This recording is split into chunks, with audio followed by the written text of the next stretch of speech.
मित्रों नमस्कार, मैं हूं आपका मित्र कमल नंदलाल और मैं आप सभी दर्शकों का हार्दिक अभिनंदन करता हूं, आपका स्वागत करता हूं, आपका वेलकम करता हूं। एस्ट्रो तक की खास प्रस्तुति कमल नंदलाल के महा उपाय जो आपके जीवन को सरल, सुगम और सफल बनाए, सिर्फ एस्ट्रो तक पर।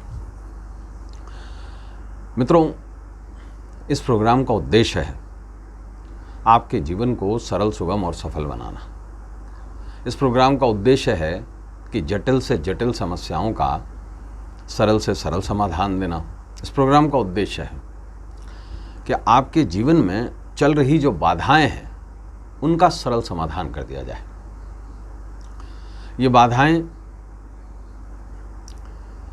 मूलतः जीवन से जुड़ी हुई ही हैं और इनका जो उद्देश्य है वो है, इस प्रोग्राम का उद्देश्य है बिना परपंच के, बिना किसी बहुत खास पैसे के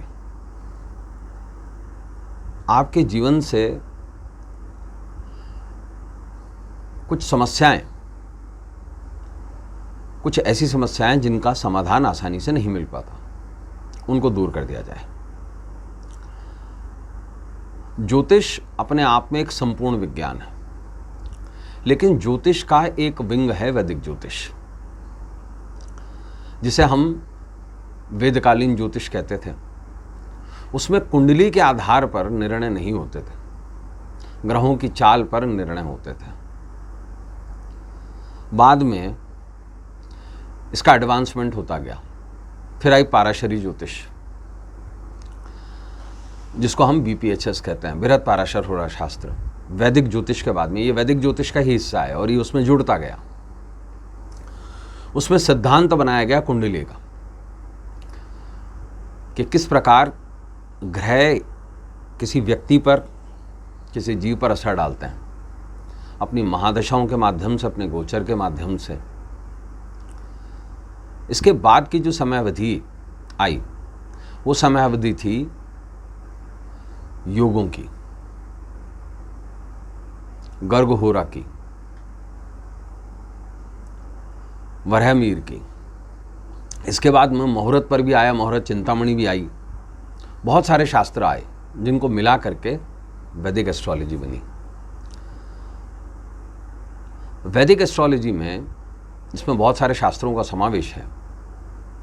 इसमें उपायों के नाम पर मात्र रिचुअल्स हैं, पूजाएं हैं और इसके अलावा कुछ नहीं है।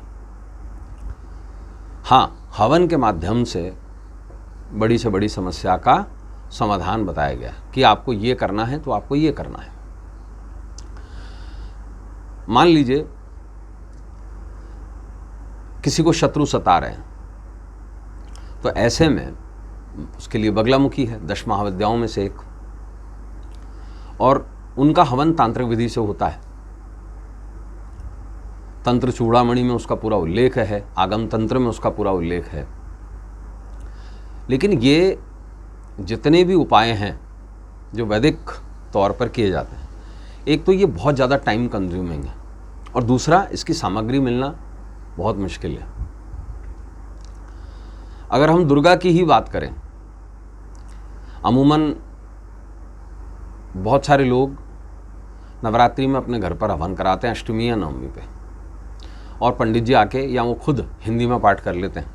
हालांकि जो मान्यता है उस पाठ की वो अर्गला करने की है, कीलक करने की है, शापोद्धार की है, रहस्य की है, ये किए बगैर सिर्फ साधारण पाठ कर लेते हैं। जबकि शास्त्र खुद ये कहता है कि जितने भी मंत्र हैं, इवन दुर्गा के भी, वो सारे कीलित हैं। और उसके बाद में अगर रहस्य को जाने बगैर अगर कोई पाठ करता है तो फलहीन है। यही कारण है कि लोगों को विश्वास नहीं आता कि चीज़ें काम करती हैं या नहीं करती हैं। सबसे बड़ा कारण है तरीका। ज्योतिष में तरीका और समय अवधि बताई गई। अब जैसे कई लोग अपने सुविधा अनुसार देवी का घट स्थापना कर देते हैं किसी भी मुहूर्त में, जबकि शास्त्रों में नियम बताए गए। किसी भी देवी की स्थापना हमेशा द्विस्वभाव लग्न में की जाती है और ऐसे में लोग सिर्फ शुभ मुहूर्त के नाम पे लाभ की चौगड़ियाँ देख लेते हैं लाभ, अमृत, है ना, या शुभ की, सरासर गलत है। जब तक कोर में नहीं उतरा जाता तब तक ज्योतिष काम नहीं करती है, और ऐसे में व्यक्ति को निराशा हाथ आती है।